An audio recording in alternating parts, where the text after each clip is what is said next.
do. My mom freaked out. Why? She said it's a cult, and that we had to get out of here. You were helping your family. I know you were, but But what? I can't see you anymore.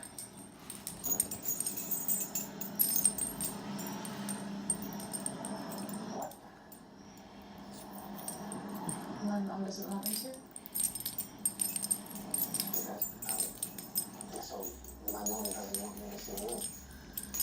Yeah, but it's different.